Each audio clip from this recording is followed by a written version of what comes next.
Hello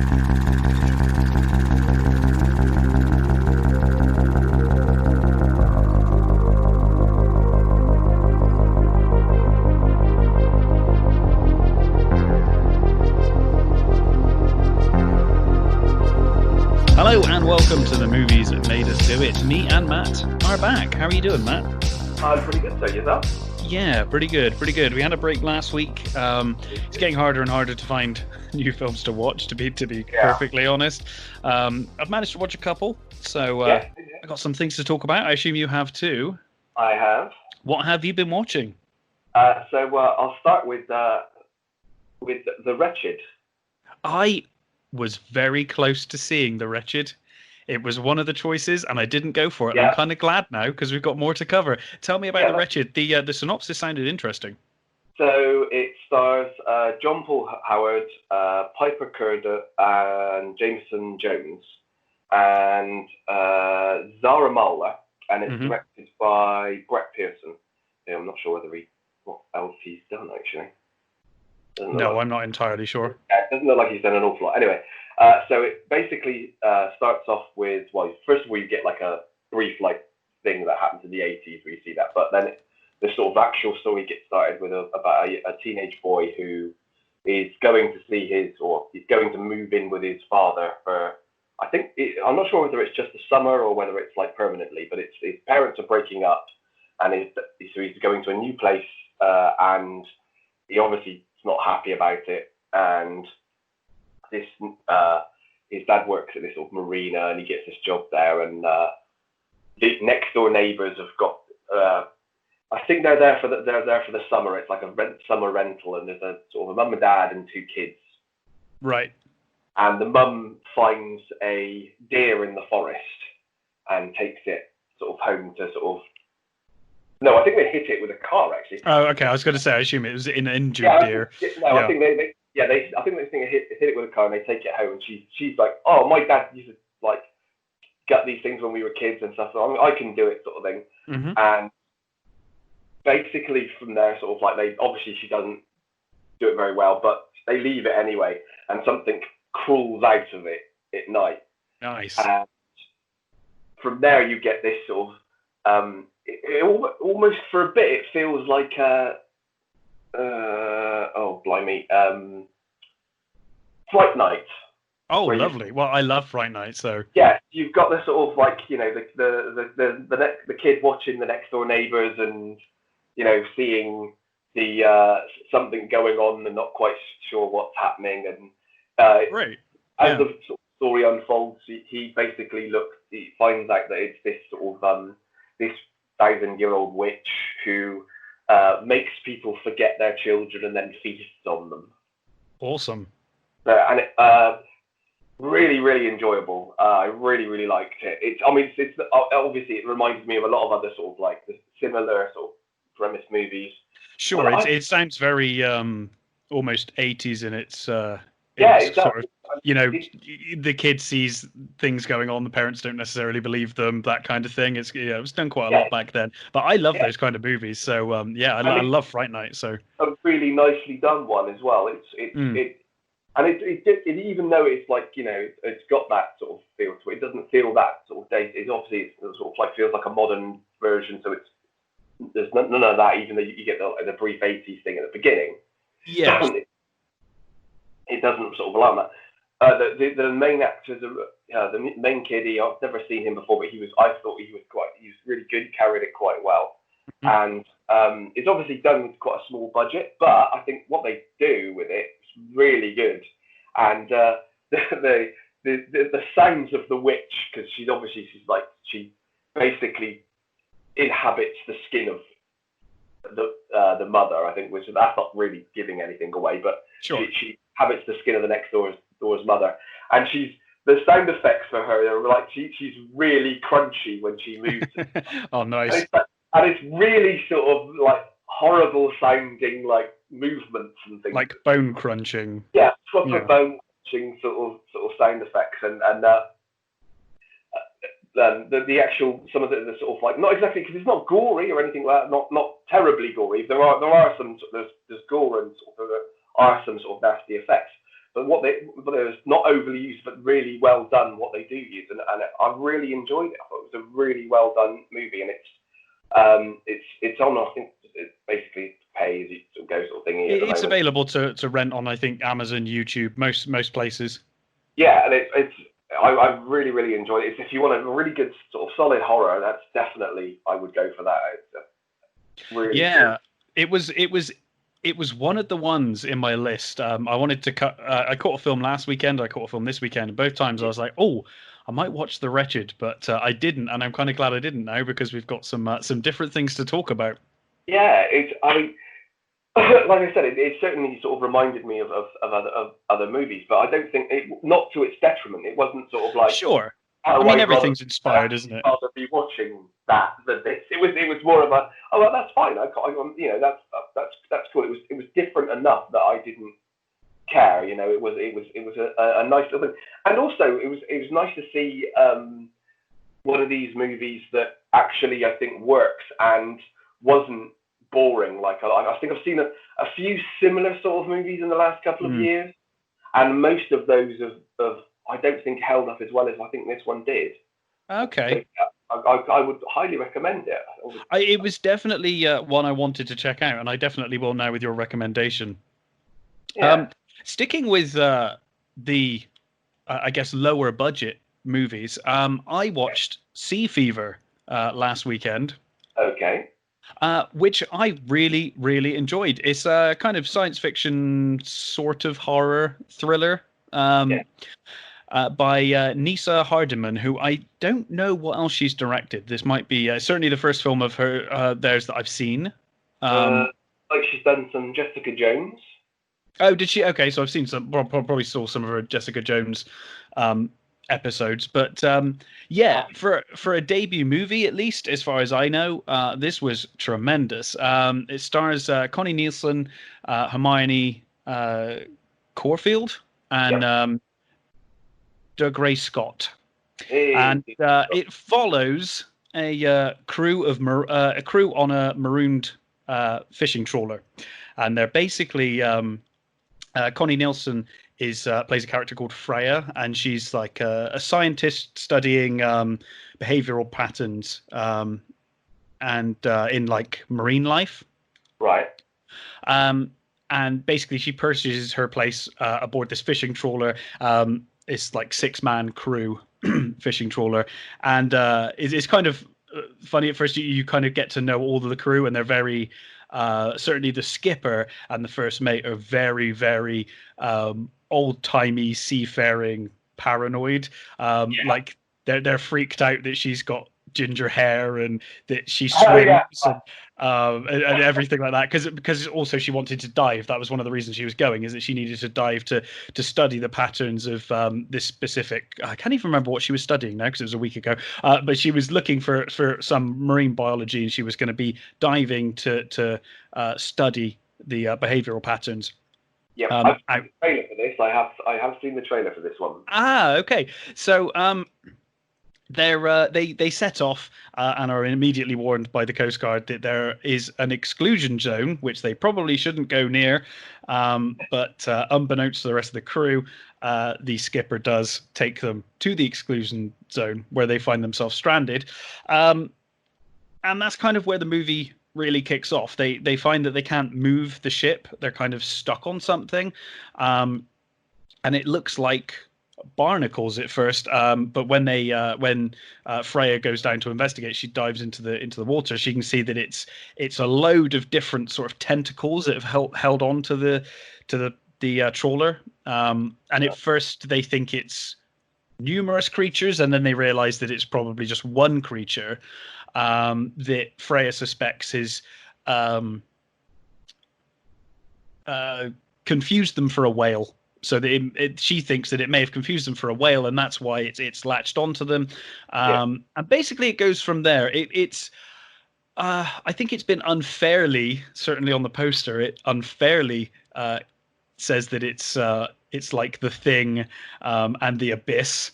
It's like The Thing meets The Abyss, and it's like, well, those are two movies you just can't, you're never going to live up to that. And that's never good, is it? No, and to be fair, I can see why they made that comparison. Certainly, the Abyss comparisons are quite clear, and the Thing comparisons. I think there is some body horror in there, but more so than anything with the Thing comparison, I get the Crew vibe where they're on an isolated, they're in an isolated situation. Obviously, in this case, it's on a boat, and you kind of get to know who they are, and none of them are perfect, and they're all kind of clashing personalities. So I guess that's kind of where they get that comparison. But I did think it was a bit unfair when I saw the poster. I was like, well, that's two movies that are quite high up on my list of movies to try and. I guess the problem is that similar movies that sound like this have never been very successful. So you've got like Six and all that, Deep Space Six and things like that. Where none of those ever made any money. So you have to compare something that's successful, I suppose. Absolutely, yeah. And I mean, it's not a perfect movie. It's got some logic holes.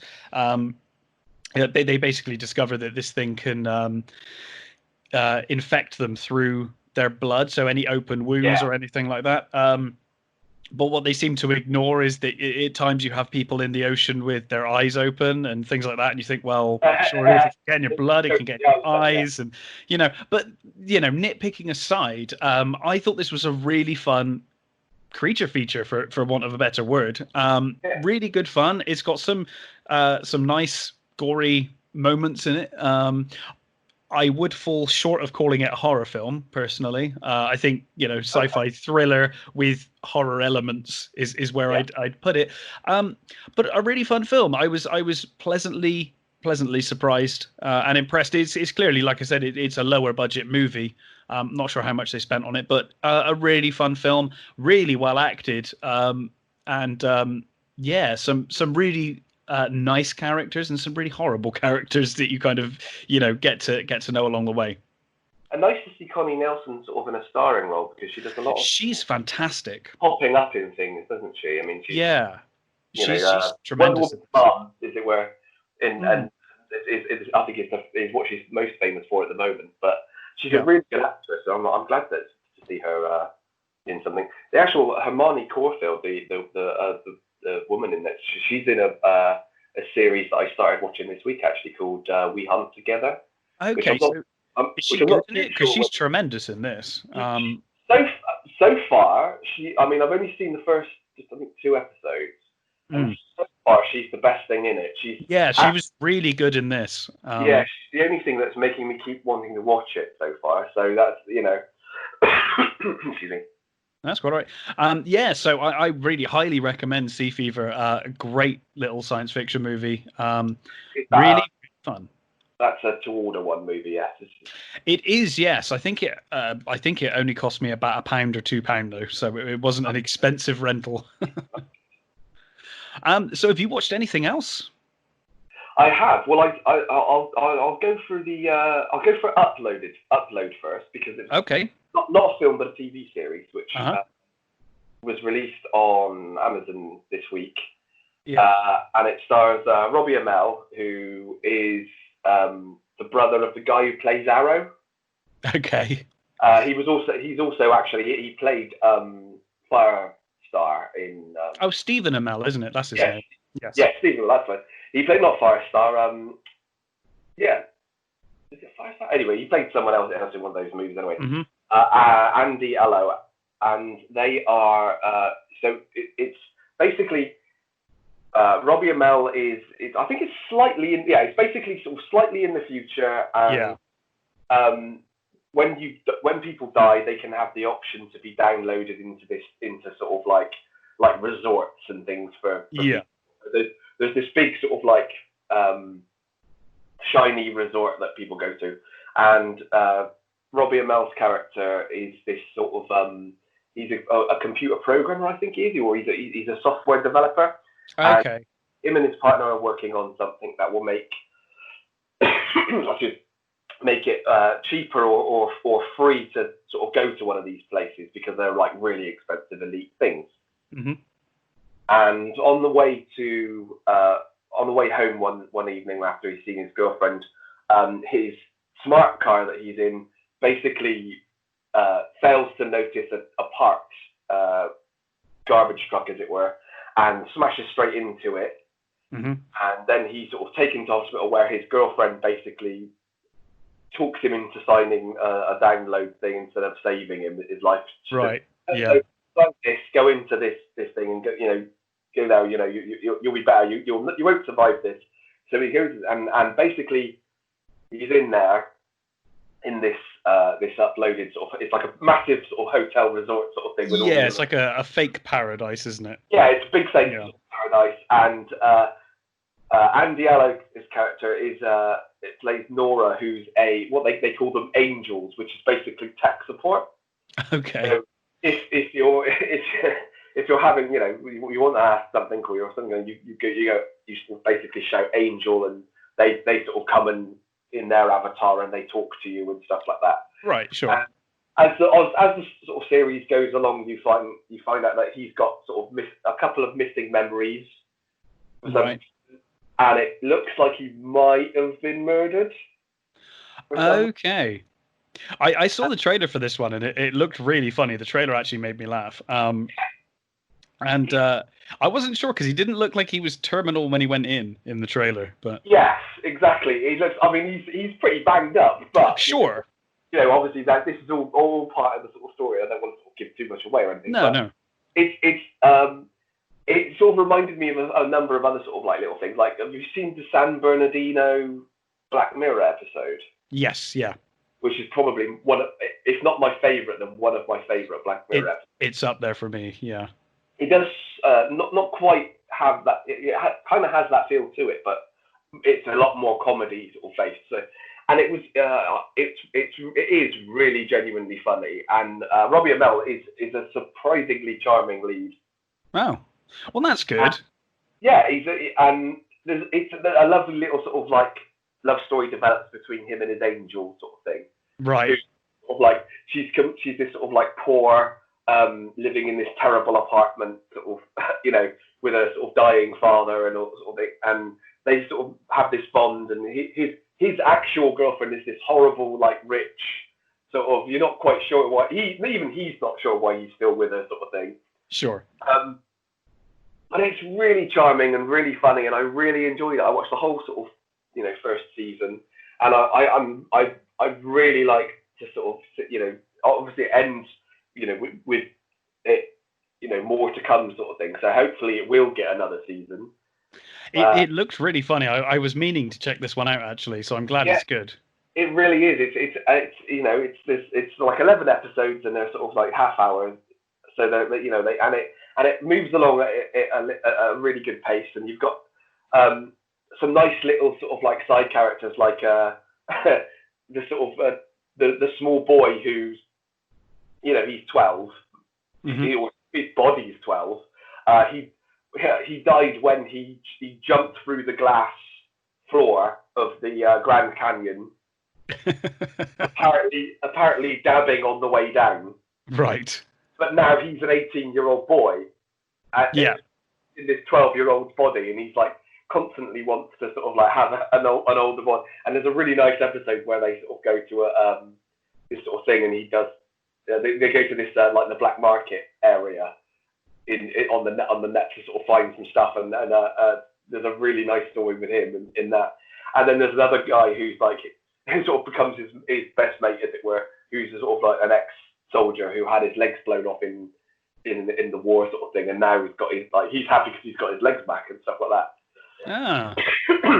It was I really liked it. It was really funny, really enjoyable, and very sweet. Yeah, it sounds really nice. I'm definitely going to check that one out. So I watched Bad Boys for Life today. It's really fun. It's a really good sequel. If you like Bad Boys, I was actually surprised at the job that they did in creating this third entry. It feels like it's a Michael Bay movie. You couldn't tell that it wasn't him directing. Quite honestly, it's I believe it's Adil and Bilal. Sorry? There's lots of like slow motion shots of the camera spinning round them. Yeah, there's a couple of those. It it hits all of the things you would expect from a Michael Bay Bad Boys movie.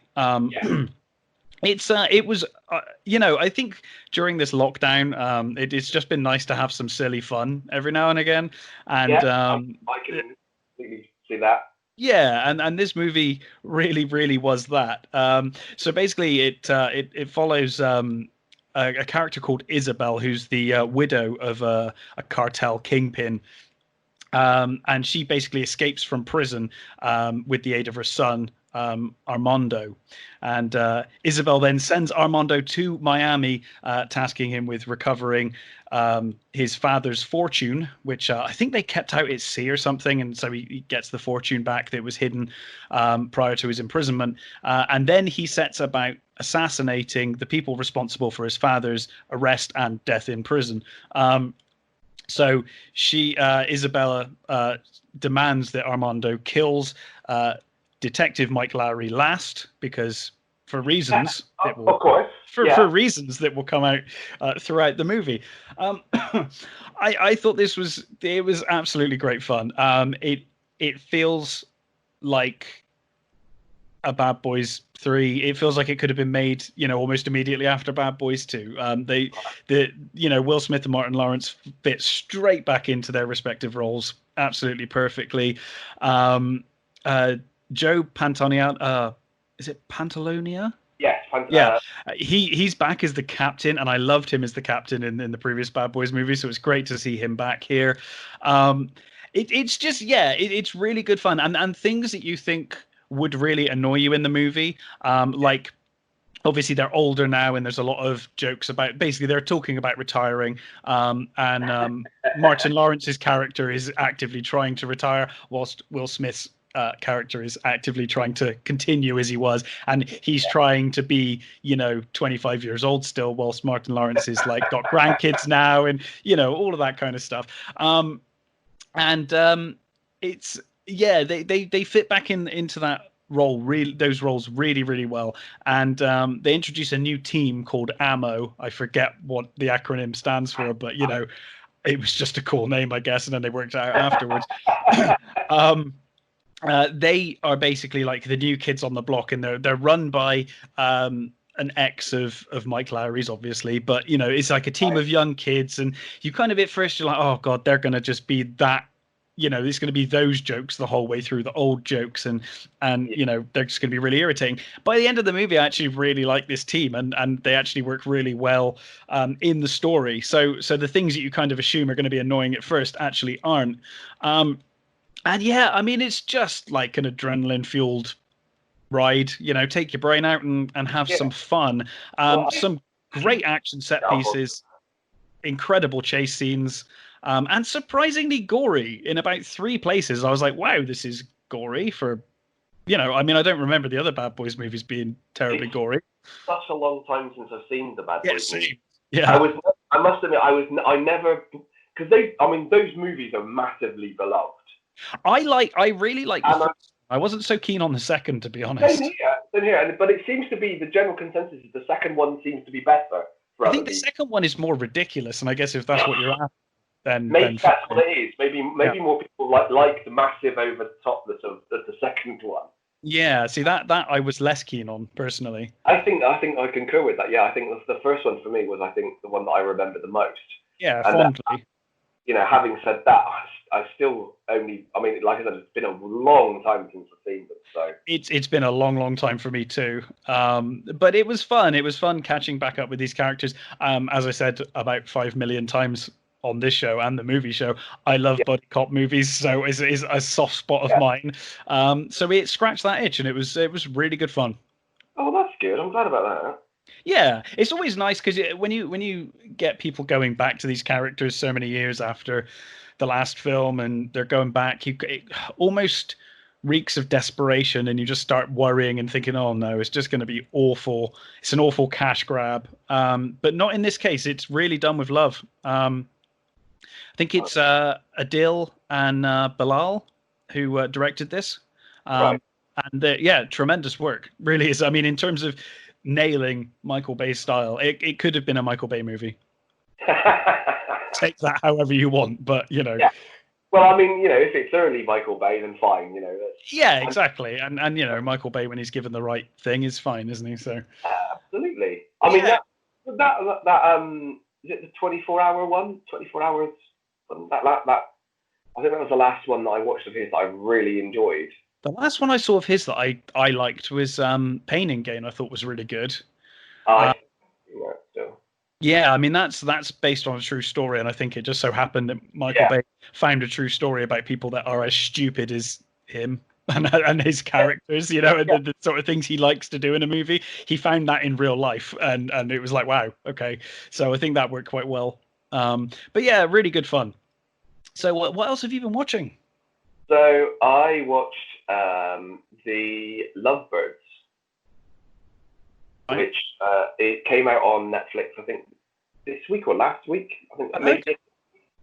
It stars Kamal Nanjiani and Issa Rae. Mm-hmm. It was directed by Michael Showalter, who previously done The Big Sick and Wet Hot American Summer, which I've never got around to seeing any of those. No, I haven't. Things. I think it's one of those massive things in America. I'm not quite sure I think it probably is picked up over here now, but I don't think it's quite as big as over it is in the States. Right. This is Kamal Nanjiani and Issa Rae play this. At the very beginning, you see them meet up as this sort of couple. They come together. They sort of like have this like little thing together. You see them sort of and they're slowly developing their relationship. And then you skip to sort of 4 years later, and they're this sort of like terrible squabbling couple who obviously like destined to break up. Sure. They're on their way to a friend's house for a party, I think it is. And while they're there, they accidentally hit a guy on a bike. Oh. And he just gets up and goes off. And while they're sort of like getting into the car, this guy comes up and says, "Look, I'm a cop. That guy's a felon. I need your car to catch him." So he tears off and he runs over this guy on the bike and backs over him, runs over him again, and then gets out of the car and walks off. Okay. So they're left there they're in their car with a smashed windscreen and a body in front of them. Yeah. And then these two people come along and these two sort of like very vapid like idiots come along and like, oh, they just hit this person. So then what ensues then is they go on the run. Okay. And they sort of like it's the sort of got that sort of after hours date night sort of feel about it. And they then sort of go on to try and find the person who did this, that they can prove that they're innocent. Sure. And it goes into this sort of like weird sort of like eyes wide shut things, and it goes then they go across it. I previously really liked Nanjiani and the director's work on The Big Sick. I thought that is a really, really good. It's based on his Nanjiani's real life, how he sort of like got with his wife, sort of thing. Right. And that's a really good, like really, really good, enjoyable movie. So I thought I'll give this a go because it's the same people, and I fucking hated it. Oh no! It's awful. The plot kind of had me going there when you were explaining the plot. I was like, this sounds kind of interesting. That's exactly what I thought. Oh no! But unlike earlier on when I was saying about The Wretched, where I said, oh, it reminded me of this and this, but it wasn't to its detriment. It reminded me of about 5 other movies, and I would rather just better movies. Yeah. 5 other movies. It brought up things like I think have you ever seen After Hours? No, I haven't. No. I'm pretty sure it's 80s maybe.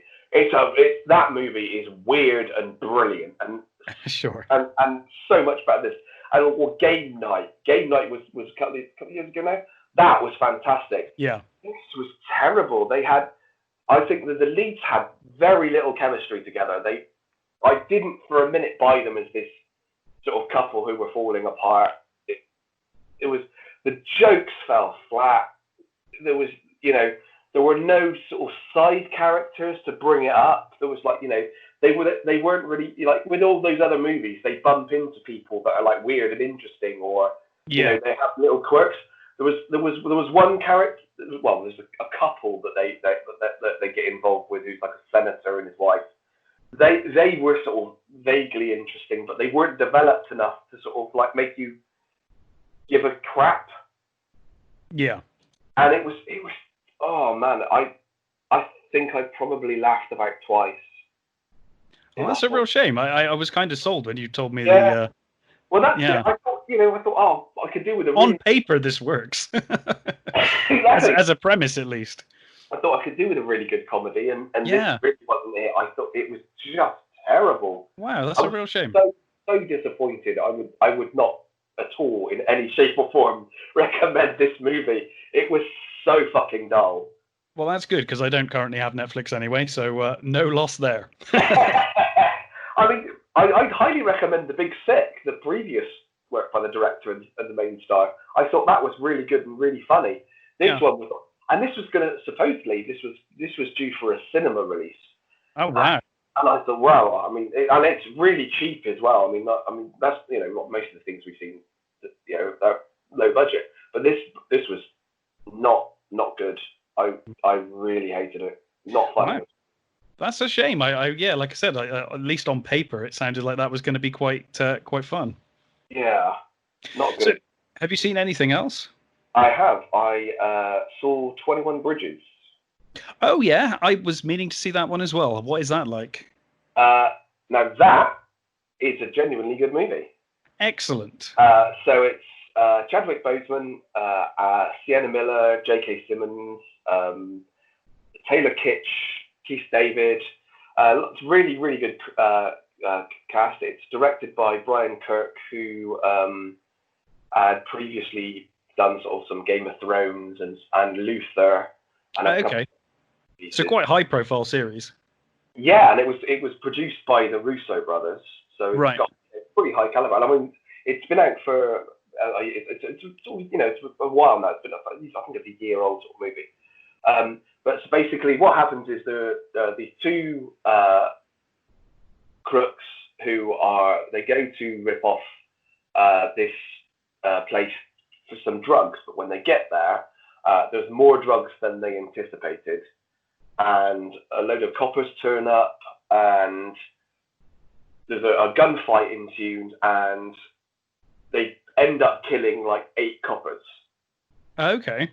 So what happens then is Chadwick Boseman, who at the beginning of the movie you see is the son of a murdered cop, who he's this legacy cop who he's gone on to be this cop who basically punishes cop killers and stuff. Right. So he's like, he's in trouble for killing people. He's got this reputation, and been called in by J.K. Simmons' captain to hunt down these cop killers and bring them to justice. And Chadwick Boseman, to capture these guys, he says they're going to Manhattan, close everything, close all the bridges so that we can trap them there, and that'll give us time to find it. And the FBI basically gives him like a deadline to find these criminals. Yeah. And what basically takes off is this really brilliantly tense sort of chase movie, and the two robbers are these sort of like, they are these really great characters who, what they're both sort of turns out are like ex-military. Taylor Kitsch, I really like Taylor Kitsch. He's one of the, I always feel me too. Got a real raw end when he was in like John Carter, because that movie I thought was actually a really enjoyable movie. Not the best movie ever, but it was certainly deserved the shit it got. And I think he's stuff he's been in. I think he's proved himself to be actually quite a good actor. And I think he's a good actor anyway, even if you didn't like John Carter. It's still a good actor. Slightly tainted him sadly, but I think he's really good at it. And they basically you know, as they you learn you meet, you know, you get to like these characters. Actually, there are reasons for, well, at least one of them, there are reasons for what they're doing, why they're doing, and sort of as things sort of a wider conspiracy is sort of unravelled. And Right. Sienna Miller's character is a narcotics cop who J.K. Simmons assigns Chadwick Boseman's character to because it's like there's a lot of drugs involved. So it's like, yeah, you've got to team up with her and you've got to go and get these things. And it was really good. I really enjoyed it. It was really nicely paced. There was the action was the gun battles were really well done. And Chadwick Boseman, is a really great actor. It's fantastically watchable and such a great sort of starring vehicle for him. I think he was fine as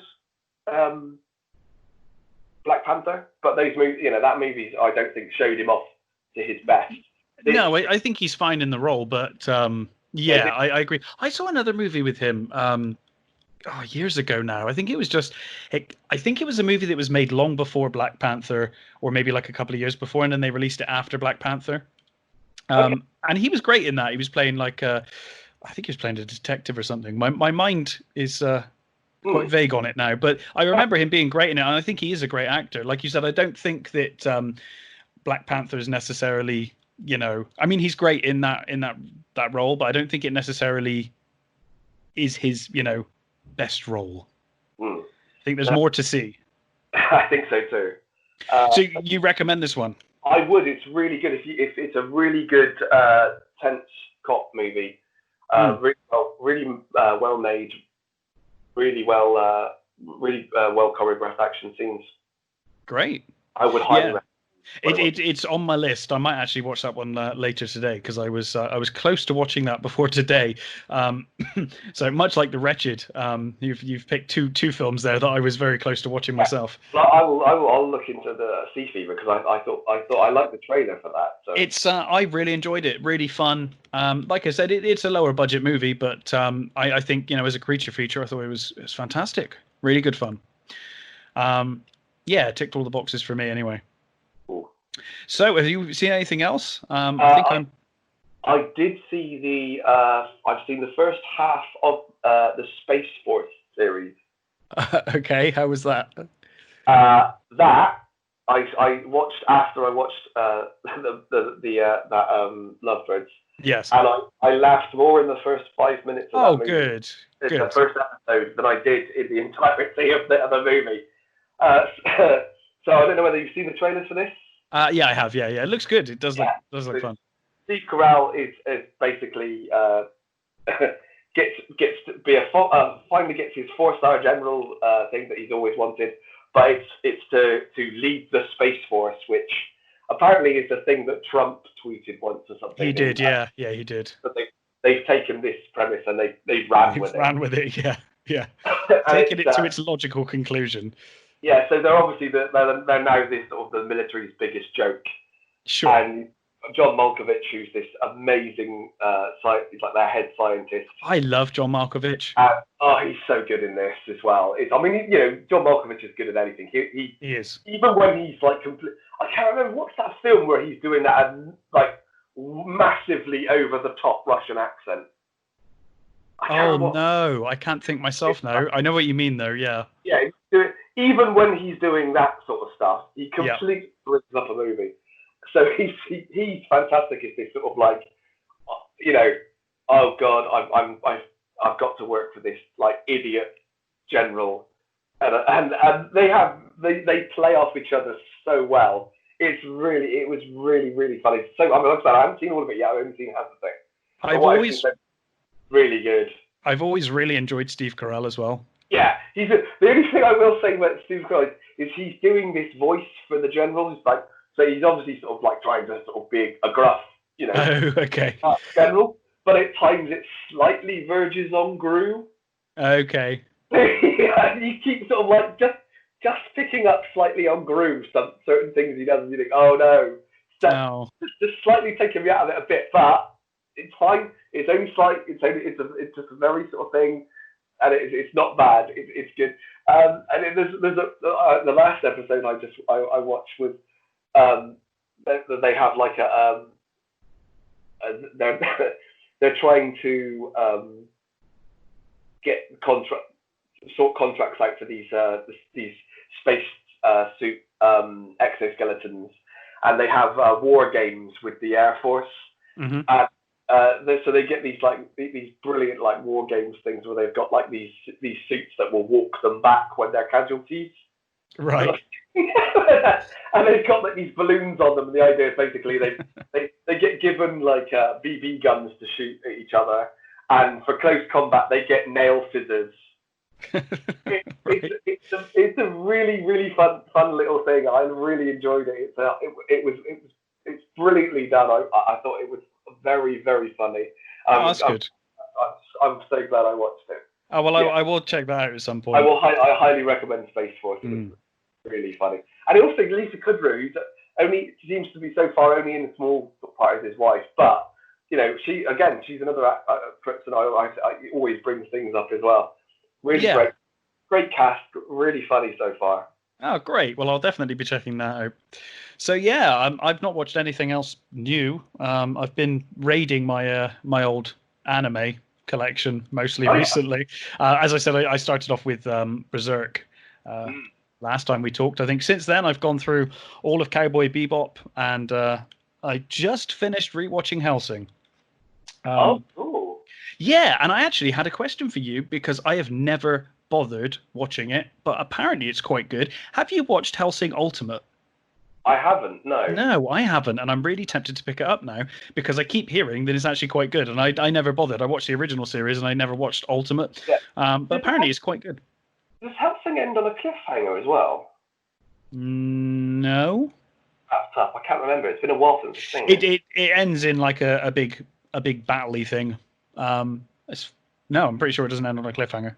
Okay, maybe I just misremembering. I've got like one episode to finish now, but I'm pretty sure things get really bad. Yeah, I remember. And then I'm pretty sure that hell breaks loose at the end. Yeah, I'm pretty sure that Van Helsing ends up. It looks like Alucard's dead from what I remember, and then I think Van Helsing allows him to completely unlock all of his powers and go mental. I think that's what happens in the end. So I think it does end with him. That's a standard anime trope, you know. I'll just unleash him; it'll be fine. It's a standard thing with anime, and certainly with Hellsing. It's kind of funny in a way. I hadn't excuse me, I hadn't drawn this parallel when I watched it, and I really like One Punch Man. I think One Punch Man was hilarious. But there's a lot of parallels to One Punch Man, which I hadn't noticed when I watched One Punch Man. You know, in the same way that Alucard is just basically bored of living and bored of fighting humans and what he considers lesser vampires and lesser beings. He's like kind of like just looking for that one good fight. Yeah, really good fun though. But yeah, I haven't watched anything else new. So, but yeah, good stuff. Again, very little in the way of news for the most part. I think there's a few very interesting news items. I think I got the Snyder Cut. That was the only thing I had to really talk about. What have you got? The Snyder Cut. Well, so one that I saw this morning was Ryan Gosling. Oh yes, sorry, I did see that. Very good news. Being circled for the Wolfman. Now I think he's a tremendous get for that role. I think he'd be great. It depends how they're going to do it, whether they're going to set it in the modern day and do like a big twist on it like they've done with The Invisible Man, or whether it's going to be a period thing. I think that's the way they're going. I think because The Invisible Man did so well, they're going to do this with everything now. Yeah, I think they're going to go that way. From what I've read, it's basically he's going to be an anchor man apparently who gets infected. Right. Okay. I mean, it's fine. I think it's an interesting way to take things. But I think they've got a lot of goodwill after The Invisible Man. I think they've kind of redeemed themselves now. Yeah, absolutely. And I think that they've said that they want to invoke Network and Nightcrawler as their sort of like touchstones. Well, that's tremendous. Cool. I mean, tremendous things to reference there. Again, they might be like blowing themselves out of the water too much there, but they may be. Yeah, I mean, as I said, that The Invisible Man was a brilliant film. I think that was the last movie I saw before lockdown. Actually, I think it was the last show we did before lockdown, certainly. Yeah, and that's a tremendous movie. I really enjoyed that, and I think if they get even half of the it right is that, then well, I mean, I hope they continue to knock it out of the park. I mean, I'm a huge Universal horror fan. I love the original run. It'll always be my favorite, the original run. But every time they've fucked up this dark universe, or when they've fucked up trying to bring it back, no one's been more disappointed than me. I want this to succeed. I want new Universal horror movies, and if they pull this off, great, more power to them. I'm all for it. And Ryan Gosling is a terrific actor, and I think he'll be great. Yeah, and again, like you said, depends exactly how they're gonna pitch it. But I've got I've got quite a lot of faith in Blumhouse. They've done. Yeah, they're hit and miss, but they're certainly more hit than miss, especially these days. Yeah, and it's I think one of their strengths is that they know how to work within a budget, which is always good. Yes, they're very good with budget. And I think they've been given slightly more money for these ones. I wouldn't be surprised, especially after the success of Invisible Man. It must be something to do with Universal as well, I would have thought. I would imagine so, yeah. Yeah, so we'll see. Yeah, good stuff. And then obviously we've got the Snyder Cut now confirmed for HBO Max. HBO Max is it's looking like it could be even a Netflix, even a Disney killer at this point, with their back catalogue and everything they'll have available eventually. But they have announced the Snyder Cut, the long requested, long protested, long petitioned Snyder Cut is actually going to be finished for HBO Max. Apparently, at least 30 million going into it. I think there was a quote saying, "We wish it was only 30 million" at one point, so I think it's a lot higher. For me, I'm in two minds about this. I mean, Justice League was a fucking mess. It was an absolute mess. And I'd love to see the Snyder. I love Snyder's vision of the DC universe. It's not, it's not what most people would want their DC universe to be, especially in regards to Superman. But I actually really enjoyed them. I think that for the most part, I really liked. I think if you take them as like Elseworld stories, I think they're fine, to be honest. And I think Batman v Superman was rightly panned in the cinema, but I think the extended cut actually makes it a pretty good movie. I didn't actually hate it in the cinema, but seeing the extended cut, I think actually makes it a pretty good film. It's not perfect. It's got its moments, obviously, and those moments are almost, well, they're memes now. They've been repeated so many times, but I still think there's a lot of good in Snyder's vision, and I do think that the worst thing they could have done was deviate from that. I think ultimately he would have come through. They really chose the wrong person to continue it. I love Joss Whedon. I love his dialogue. I love but they're at such opposite ends of the spectrum in terms of tone. Exactly. There's a massive disparity between their styles. So they really did pick the wrong guy for that. Absolutely. But on the other hand, 30 million is a lot of money to put in there. That's it's a drop in the ocean, really. Though it's not that much. That's money they could have cut towards something else, really. I mean, I think. I don't know. I think this is going to do quite well for them because it's not going to be a movie. It's going to be like a 6-part series or something. Series, and I mean, as almost as a companion thing to this as well, is that they've confirmed that Cavill is staying on as Superman, which I think there's some discussion as to how how wide a role he's going to have, whether he's just going to be basically like the Hulk is to Marvel, where he'll just like be cameo or in group movies. But I love it. I mean, I think Henry Cavill, whether you dislike the way they've written Superman or not, Henry Cavill is the perfect Superman. Perfect. Yeah, he really is. He completely looks the part. And I think, his Superman might be a little more dour than he should be, but I think he was to begin with, and I do think they were going to bring it back around. They totally were. I think, Snyder was going to be sort of making him more hopeful. His point was that he starts off like this, but he was going to be he was going to become the. Yeah, this is the thing that I think a lot of people the audiences just don't have patience anymore to see things through.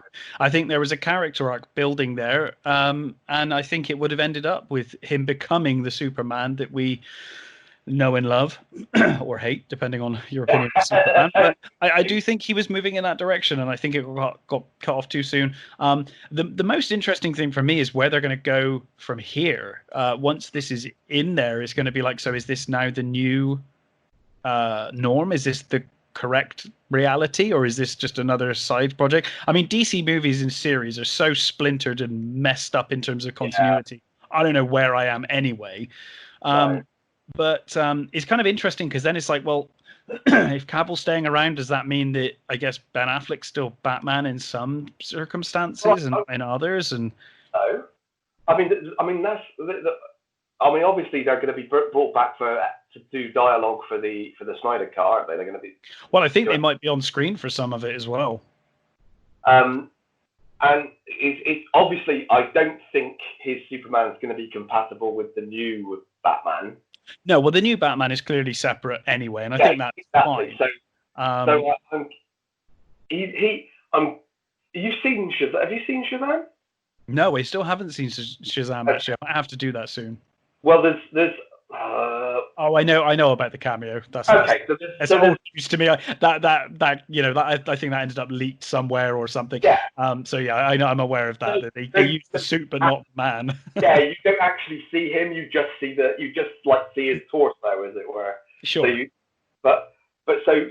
I think that they're gonna use him as a sort of like a like you said, the Hulk. That's a perfect analogy, actually. And I presume he's going to pop up in like Shazam 2 and maybe another. I presume they're going to do another Aquaman movie, aren't they? I would have thought so. I think it did quite well. Yeah. So I presume that, and I don't know. I mean, I guess they could. It's still not completely. It's not out yet, or the Wonder Woman movie's been delayed. So I guess they could put in that. They could film something for that, I suppose. They could, yeah, potentially. I guess they're not going to, but no, I mean, if it is set in the 80s, then it seems unlikely unless they do a cut to the modern day thing. I mean, they could have a bookend bit, Yeah, like they did with Wonder Woman. They had Bruce Wayne in that one. They could have Clark Kent or Superman in this one, I guess. It depends what they want to do with it. I'm still not sure. I mean, I was so happy when I saw Wonder Woman. I watched Wonder Woman about 3 times in the cinema. I thought it was amazing, and I was so hyped for the sequel. But the longer we're waiting, and the more I'm hearing about it, the more I'm getting really worried. Yeah, I think I want it to be good so bad because I loved the first one, but I've got a really horrible feeling about this now. I think when you hear the story, it does alarm bells. Yeah, it really doesn't sound great, but who knows? I mean, I'm certainly going to see it because I loved the first one. But yeah, it's an interesting one, this Snyder Cut thing.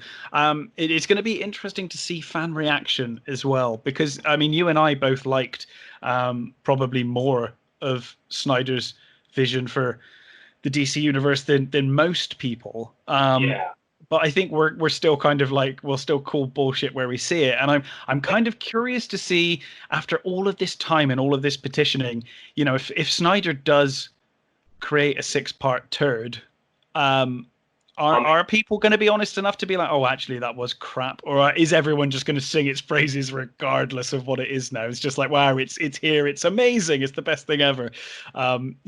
Because Snyder has been, he's done some serious duds before, and I'm hoping this won't be one of them. I'm mostly hoping that because I mean, you're right. More so than the series, more so than the Snyder Cut itself. I'm just more happy that we get to see more Ben Affleck and more Henry Cavill, because I think they were perfect in those roles, and I think that Justice League was a real misjustice for them, to be honest. Yeah. I mean, the problem, the other problem I have with this is also it leads in. I mean, it leads into other presidents. Like there's so many other things are like now going, oh, maybe we should get the cut of this, or maybe we should get the cut of that, and it's like those films don't deserve other cuts, like the Fantastic Four movie. The thing is, movie, or it's the thing is as well, this is a very this is a different situation. This is a unique situation. Yeah, because these are two very different movies. The only thing I can compare this to is like the Donner cut of Superman 2. Where there are two separate movies, basically, and the Snyder Cut is effectively a different movie. It's got they share some scenes, but it's a different movie. If you take the is it Ayer cut of Suicide Squad, it's not going to be much different. Like it's not. It's just not. Like there's not another movie there. It doesn't work in all situations. It was, but yeah. But I just don't see that his cut of it is going to be any much different than the one we got. It may be slightly better, but it seems quite clear that the Snyder Cut, certainly the Snyder Cut that they're now making, is a very different beast. Well, I think when all the actors have all said, no, this was better. This was better. There was more to it. They've all kind of jumped on board this thing. This was the thing. They've all given their they've all said they're going to do it. So, it's great. I really want to see it because I did think that view of the DC universe had some merit, and I liked that it was. I liked that it was just so different from Marvel. To be honest, that's the thing for me as well. I think that even though I think they went about certain things the wrong way, they tried to do too much too quickly. I liked the fact that it wasn't all happy and sunny and shiny like the Marvel movie. For me, it got Batman's universe so right. It got the darkness and tone of Batman and look of Batman so right. I mean, certainly some of the things that he says weren't quite Batman for me, but the world was perfect. And Snyder is very good visually, and visually he nailed all of that. Absolutely stunning. Any of his movies, they all look amazing.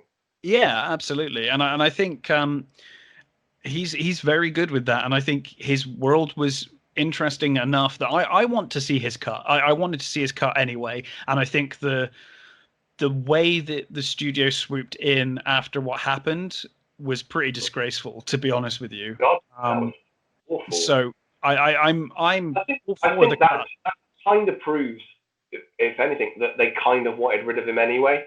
Oh, they certainly did. I mean, I think after Batman v Superman underperformed, they wanted to get rid of him. It was kind of like just it was the perfect excuse they needed to take advantage of what happened. Because even if you were, okay, we need to get this movie out, and I'm sure that Zack Snyder would understand that. Even if that was happening, you would still find someone and go, right, this is what we're doing. This is the tone. This is the script. Follow it and just fill in the gaps. You wouldn't be like, change the whole goddamn tone of the movie and just go crazy. Yeah, what this movie needs is more jokes. No. Yeah, no, it really didn't. So it will be interesting to see. There were some things with Snyder's view and universe that I can't see working well regardless of how they do it. I mean, I don't see Jesse Eisenberg's Lex Luthor ever getting good, no matter what they try. Again, I take it as an Elseworlds and then it's fine. But I guess that's the sort of healthy way to do it. I mean, there was a lot of talk at the time saying that they were going to bring in like Lex Luthor's father, sort of Reinhold, who would be a more traditional Lex Luthor character. Yeah, I mean that would work. Which would kind of work, but yeah, I did not like Jesse Eisenberg. There were times where it was okay, but I did not like his Lex Luthor at all. No, I just did not find him in any way menacing or a threat. He was just too weird and silly, and Yeah. Light. I mean, he almost like I don't know. If I had to pick like a DC character, I would have said the Riddler, maybe. Like in the way he behaves, it's just weird. Yeah, yeah, it wasn't. Certainly not Lex. No, no, it was. I mean, I can see what they were doing. They wanted him to be that sort of, a current day like tech mogul type, wasn't it? So, they wanted it to make him a sort of one of those like, Apple geniuses or whatever they call them. But it didn't work for me. Even though even though I really like Batman versus Superman. I think there's a lot. A lot of love in that movie. I've got a lot of love for that movie. I do, and especially the extended. The extended cut's fine. Yeah, honestly, it's fine. But yeah, I just Jesse Eisenberg's Luthor, I just don't see. that was one I definitely don't agree with. I can't see how they can turn that around. But 30 million is not that much in the grand scheme of things. If you look at how much they spend on reshoots and things, when you consider how awful the effects were in Justice League, I mean, they're going to have to redo a lot of that stuff. Yeah, I think they're going to end up spending more than 30 million, but I'm sure they'll make it back. So, I think they're bringing Darkseid into it as well, aren't they? That was part of the original plan, I think. So, like this time, which makes me happy. Yeah, but, I know. I want to see more of that Nightmare stuff. I hope they go back to that. Yeah, that would be very cool. I mean, I guess like you said, when you put it into perspective of how much that it is, but then you think also isn't that like 2 Blumhouse movies? It is, yeah, absolutely. But that's the kind of money that these studios throw around it films like this, Terrifying, really. It is. It really is. But we're talking, blockbusters these days are like 200 million plus. Yeah, they really are. I mean, we're so far past the point of those kind of movies, like 50 million movies. It's a definite thing of the past now, when it comes to the big budget action movies, anyway. Yeah, well, especially like you said, the big spectaculars like the Marvel movies and stuff. You have to spend that much bloody money on them, I guess. Yeah, it's going to be interesting anyway. I'm interested, and I'll certainly see it. That's why I'm not gonna. I'm basically not going to subscribe to HBO Max until this is there, and then I'll watch it with the free subscription, the month's free subscription, and then decide whether I want to continue after that. I think. I guess that's. Are they bringing HBO Max over here? I don't know, but I would assume so, purely because they've got such a massive library. I think they could compete quite well over here, but I don't know. It will be interesting. It's getting silly minded over here now as well with the subscription things. I mean, America's had I called this like 5-6 years ago. It is ridiculous, and people aren't going to do it. I'm not doing it. I've got Amazon Prime, which I use especially during the lockdown. I've been using for delivery of cat food and things like that for free, so that kind of pays for that, and obviously that comes with the Prime subscription service. And then I've got Shudder at the moment. And when I'm bored of Shudder, I might go back to Netflix. I might go to Disney Plus, but I'm never going to have more than that. Yeah, I'll drop one to go to another and just keep rotating around. I'm never, I'm not going to have like 4 or 5 subscription services at the same time. It's just not cost effective, and it's ridiculous. And there's only so much you can watch anyway, so it's... Well, exactly. And to be honest, after a while, I mean, with Netflix, for example, I mean, about 2 months ago, I was just like, I've seen everything I want to see on Netflix. I'll give it like half a year or a year and then come back and see what they've added, or wait for them to bring out something big that I want to see. Well, until then, they've got that Charlize Theron thing coming out soon, which I'm really looking forward to. Yeah, it looks good. It does look good. Yeah, but it's a bit weird, isn't it? Interesting times for sure. But hopefully we'll get the cinemas open again soon, and we can get some movies. I really would welcome that. I'd go back to the cinema, I must admit. I can't see myself seeing Tenet without going to the cinema. Although I don't think they'll release it without the cinemas being back, to be honest. I'm still not convinced by that one. Do you know? I'm glad you said that. I think it looks good. I think the trailer looks really good. I definitely want to see it, but my bullshit meter is definitely going off. I think it's trying to be far too clever for its own good. That's my worry. It's got the Moffats written all over it. It does. That's my worry, and I really worry that I'm going to start watching it and being like, you think you're far cleverer than you are. This doesn't really work. But we'll see. You know, I definitely want to see it, but I definitely want to see it in the cinema. I don't want to see it on a TV. No. And Wonder Woman, to be honest. Oh yes, and I mean, you know, let alone getting to things like you know, Godzilla versus Kong. I mean, I have to see that in the cinema. So terrible. Well, not terrible. Just the first time you watch. I think it would be sad if it was the first time you got to watch it with it at home. I would be very sad if I couldn't see that in the cinema. I enjoyed so much watching King of the Monsters in the cinema that I couldn't imagine seeing Godzilla versus Kong anywhere else. No, I mean, yeah. Well, that's November. We've got a while, so hopefully. Yeah. But yes, is there anything else? I think we're pretty much there. So the much talked about Labyrinth sequel. Oh yeah, that's happening now. Yeah. So that's now has a director attached to it. And who is the director? Scott Derrickson. Doctor Strange. Doctor Strange. Okay, I quite like Doctor Strange. So he was the guy. He walked away from the next one, but he did the first one, which I really, really liked it. I thought the first one had some great visuals. Yeah. And I think if you know, he probably has a pretty good eye for a Labyrinth sequel, I think. Yeah, we'll see what happens with that. They said before that they weren't going to be doing Jareth. They were going to move on and stuff like that. And I think that's okay. I'm happy with that. Because I don't think you can recast that role. No, I think it would be stupid to try and to do. There's nobody on the planet that could possibly play it anywhere near as well as he did. You know. To be honest, even if they did do a really good job, I just don't see anyone being happy with it anyway. No, that's it. But I mean, I will say if they give it the same amount of love that they give the Dark Crystal series. Yeah, absolutely. I mean, that's kind of proven that it can work. Fantastic. That I really loved that series. Yeah, it was tremendous. Really well made, and it had a lot of genuine love for the original movie. So they even if they give it half the love of that, I'd be more than happy to. Yeah, I guess we'll have to wait and see. But I'm cautiously optimistic for that one, I'll say. Yeah, a good choice of director though. So we'll see off to a good start.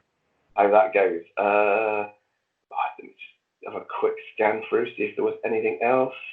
I think we've hit the main things there. Yeah.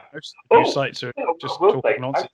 Hopefully, when we get back to our normal sort of like thing, I've got the movie for our next watch along. Oh, go on. It's the 40th anniversary of Empire, isn't it? Is it? Okay, that works for me. So I think that let's do that. Let's do Empire. I'm down with that. I mean, too obvious, but who cares? It's the 40th anniversary. We've said before those watch-alongs are as much for our pleasure as it is for anyone else, to be honest. So it's fine. Yeah, I'm up for that. Duncan Jones has launched a Kickstarter for a graphic novel, which will be part of his Moon and Mute universe. Really? Yeah. Moon was fantastic, and although Mute wasn't greatly loved, I actually really enjoyed Mute. It was quite nasty at times. Mm. And I think sometimes they took that a little too far. But I quite like Mute, and I'd be really happy to read more about that universe. And I've seen some of the artwork for it. It looks fantastic. So I might actually start signing up for that. Yeah, that's quite cool. Yeah, that sounds good. Yeah. But anyway, it's been fun. I've got a few movies to watch now. Yeah. Which is nice. I will definitely be checking out The Wretched. Yeah, it's well worth it. Yeah, that sounds right up my street. But yeah, cheers for that. It's been good. I hopefully we'll be back next week if we've seen enough to continue. It is very bare bones at the moment. Yeah, well, I've only got a few movies planned. So cool. Okay, so we will aim for next week. Yeah, let's aim for next week.